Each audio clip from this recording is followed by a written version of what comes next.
Good morning. Less is more. Simplify and strive. I'm looking forward to having a conversation with you on your thoughts of keeping life simple.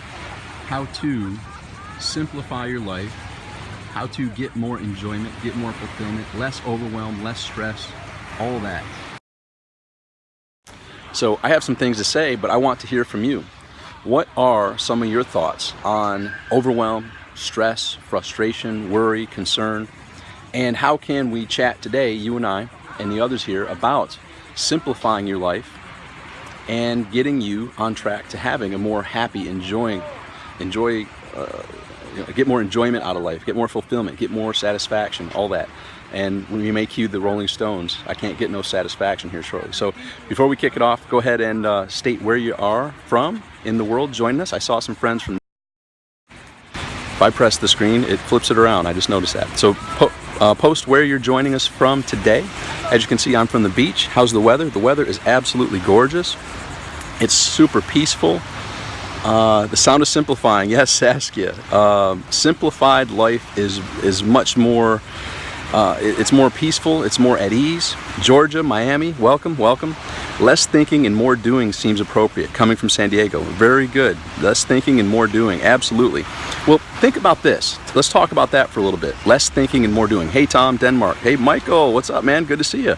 Less thinking and more doing. Think about this. Whether you've done sports or played an instrument or done something that you're super proficient at, let me ask you this. Have you ever been in the flow? Type yes if you've ever been in the flow, where you just were doing what you knew you were doing and you didn't have to think about it because you had practiced it so much you were in the flow. How many degrees? I don't know. Oh, actually, I can find out quickly on my handy little Apple Watch. Let me see here. Oh, I forgot to pause my walk. Let me pause my walk. Go back. Excuse me for a second. 81 degrees. I found out through my handy little Apple Watch here. So I missed some text going on. So I think I saw a Dolphin project there. What's happening, Jared? All right, so 81 degrees, and let's talk about the flow. All right, so the flow is when you're in the flow, you aren't thinking. So my background is wrestling, for instance, and regardless of where your background is, whether it's sports or music or something you're super passionate about, I'll let this plane go by, or helicopter, excuse me, a little helicopter you see go by here in a second. There he goes. Hey, helicopter. And by the way, for you watching this as a replay, join me at periscope.tv if you don't have the app, and then search for me, Tom Beal, and let's have these interactions.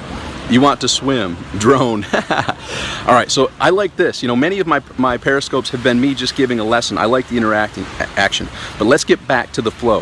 When I was a wrestler, first of all, it all boils down to the preparation. How prepared you are allows you to be in the flow. It's when you're not prepared is when you get in the head and you try to think what the next move is, and by then it's too late. So you and I interacting here, that is on your journey of preparation. Preparation for what? For being a better you. There's a quote from Jim Rohn that says, success is not something you chase, it's something that's attracted to you by the person you choose to become. So as you become a successful person, success will be attracted to you. If you chase a dog, what happens? It runs. If you are a calm, confident owner who calls the dog, it comes to you.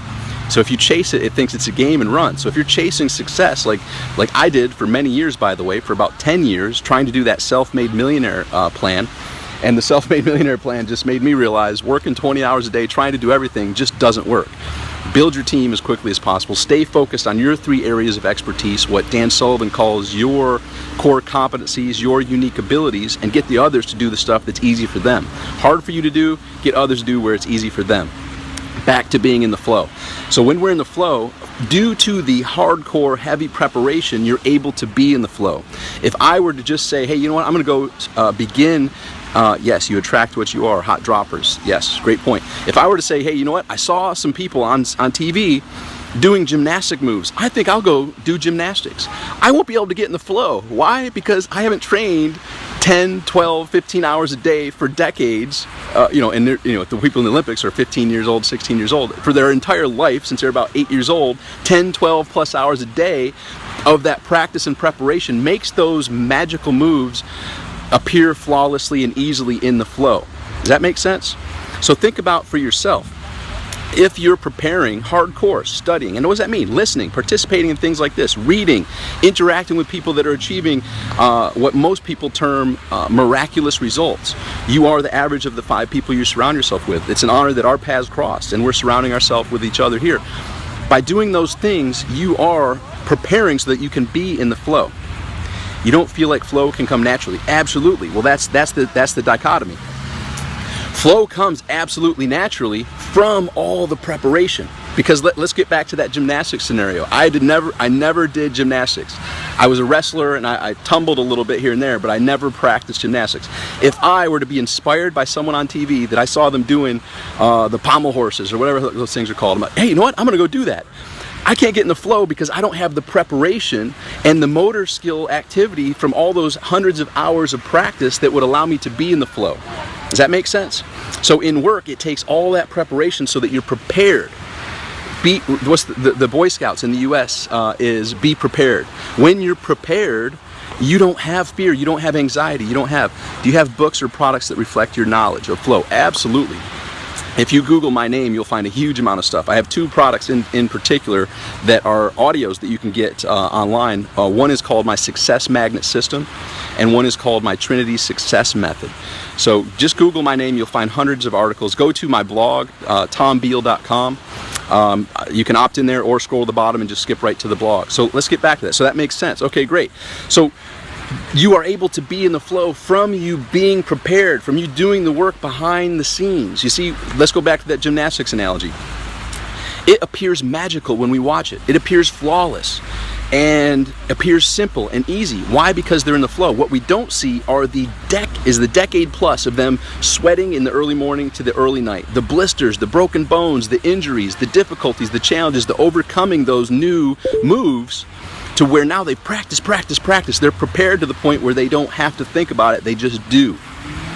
And that can happen in business, and that can happen in relationships, and that can happen in your health.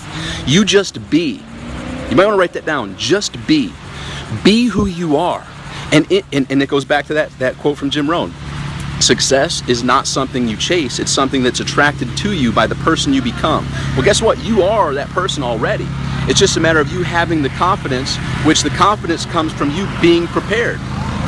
As you prepare yourself, the confidence grows. Now, let's go back to a real analogy when I was a wrestler.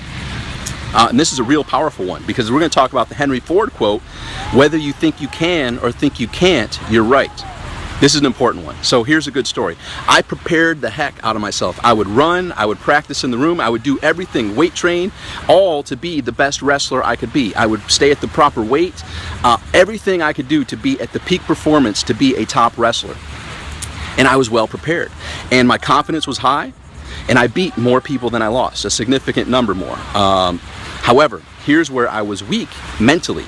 So I went up a weight class one year to go wrestle this person who was tough. And I went up a weight class, so this person's heavier than me, already tough, and I beat him. So afterwards, I'm in the shower, and I come out, and I hear my dad talking with a coach from another town. And I walk up, I'm distanced far enough away to hear it, but I wasn't in the conversation. And I heard the coach tell my dad, your son's going to win states this year. Now here's where it gets cool. In my mind, it wasn't cool at the time, but it's cool now in retrospect. In my mind, I said, no, I'm not. I can't beat Gary Dakar. I had already lost to Gary Dakar in my mind.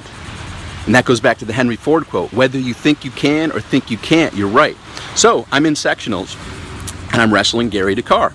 I look over at the clock, and it's 0-0 with only a few seconds left. My mind subconsciously triggered, wait, you're supposed to be losing. And in that subconscious, going out of the flow and looking and having that, in essence, my subconscious allowed Gary to take me down, and I lost in the last seconds. Because why? My mind wanted to be congruent and live up to what I had asked it to do.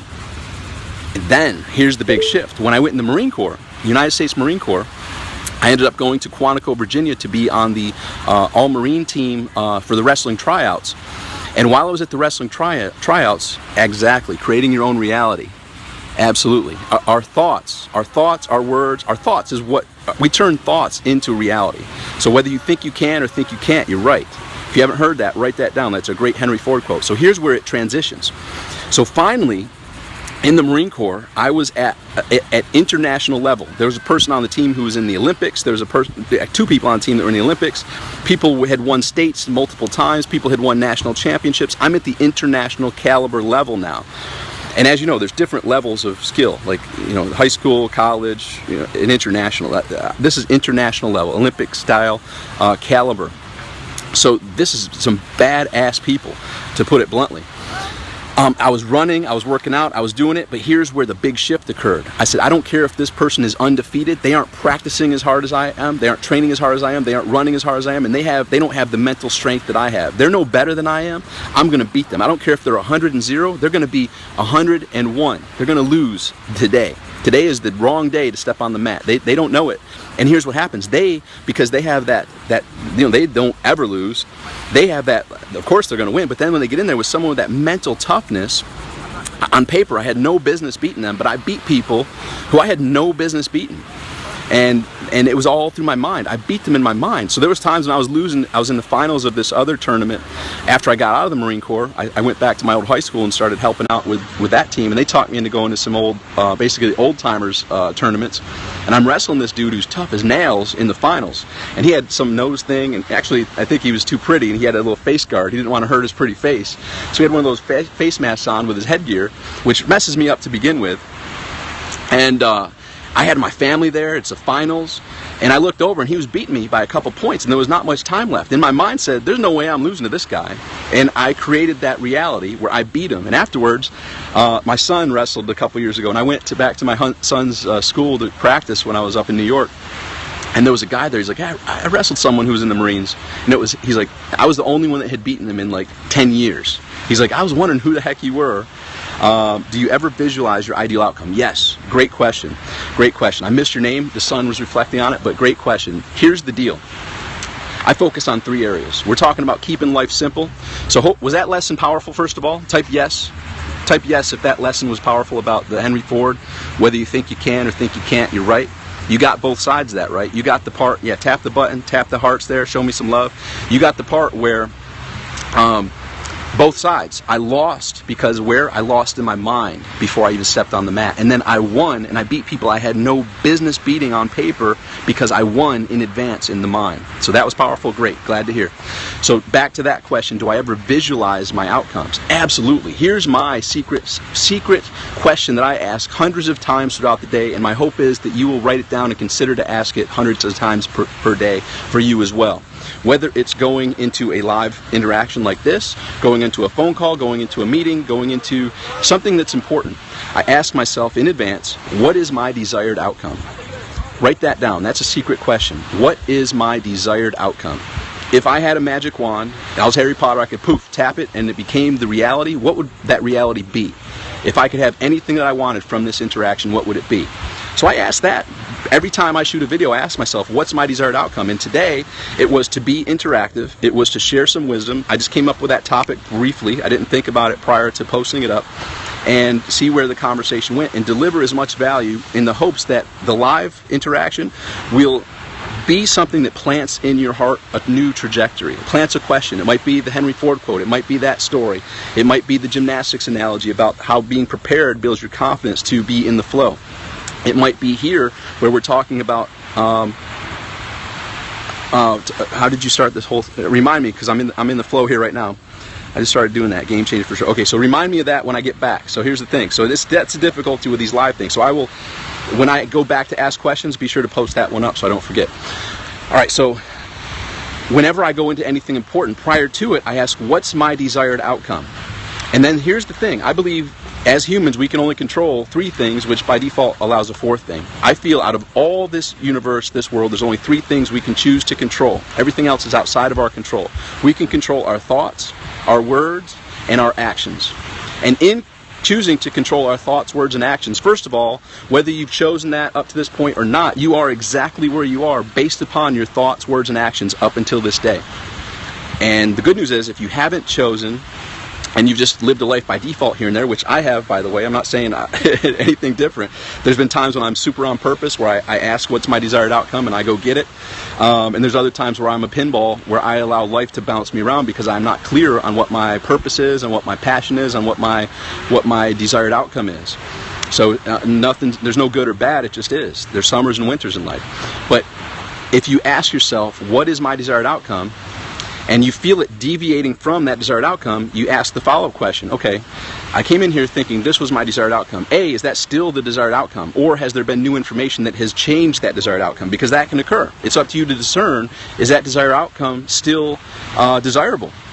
Or have you learned some new information, or have things changed to where now, okay, that was a desired outcome before I knew what I knew now, but now here's my new desired outcome. So that's a key question that is important. And then the follow-up question is, okay, what do I need to think? And when thinking, what questions do I need to ask myself? We are a direct living embodiment of the questions that we ask ourselves, and we will be exactly that. So in thinking, what questions do I need to ask myself? So what do I need to think, say, and do that will get me one step closer to that desired outcome? So every step of the way.